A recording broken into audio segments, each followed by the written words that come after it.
దేన్ని? ధనాన్ని ప్రేమిస్తున్నావా? ఈ లోక పాపాన్ని ప్రేమిస్తున్నావా? నీ శరీర కోరికల్ని ప్రేమిస్తున్నావా? అవి తీర్చుకుంటే చాలు నా జీవితానికి అనుకుంటున్నావా? లేక ఎవరిని ఎక్కువగా నువ్వు ఇష్టపడుతున్నావు? నిన్ను నీవే ప్రశ్నించుకో. ఏమండి, ఈ లోకంలో బ్రతికితే 70 సంవత్సరాలు, 80 సంవత్సరాలు, కానీ వాటి ప్రయాస అంట ఆయాసమే అని దావీదు మహారాజు అంటున్నాడు. యుగ యుగములు జీవించాలండి.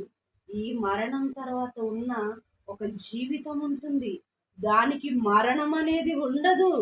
ప్రియ సహోదరి సహోదరుడా, యూదావలే నువ్వు ధనాన్ని లేక దేన్ని ప్రేమిస్తున్నావో దాన్ని బట్టి నీ జీవితాన్ని నరకం పాలు చేసుకుంటే మరణం తర్వాత ఉన్న జీవితానికి ముగింపు ఉండదు. ఆ జీవితానికి ముగింపు ఉండదు. యుగ యుగములు కాలాలి, అరవాలి.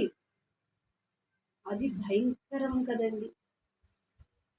అదే యుగ యుగములు దేవుని స్తుతిస్తూ సంతోషంగా నువ్వు ఉండాలంటే ఈ లోకాన్ని పౌలు గారు ఎలా ఎంచుకున్నారు?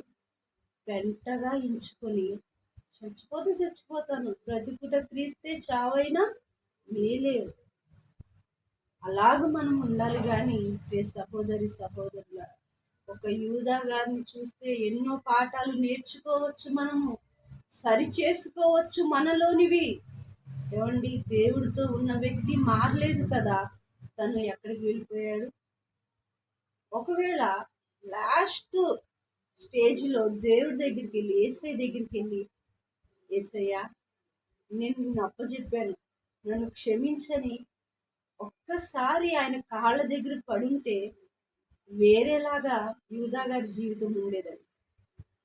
ఏమో, యూదా గారు కూడా ఒక సువార్థికుడుగా మరి 12 మంది శిష్యుల వలె వాడబడేవాడేమో. ఎందుకు వాడబడ్డు? ఎంతమంది తప్పు చేసేవారిని దేవుడు క్షమించి సువార్థికులుగా వాడుకుంటున్నాడు. అలాగే యూదా గారిని కూడా వాడుకుందునేమో.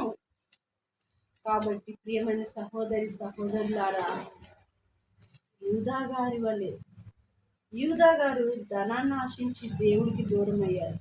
ఈ రోజు నువ్వు దేన్ని ఆశించి దేవునికి దూరం అవుతున్నావో ఒక్కసారి నిన్ను నీవు పరీక్షించుకొని సరి చేసుకో. ఈ సిలువ ధ్యానాల్లో దేవుడు నీకు అవకాశం ఇచ్చాడేమో, మరొక అవకాశం సరి చేసుకోవడానికి, సరిదిద్దుకోవడానికి, స్థిరంగా ఉండడానికి మరొక అవకాశము పరిశుద్ధాత్మ దేవుడు ఈ 40 రోజుల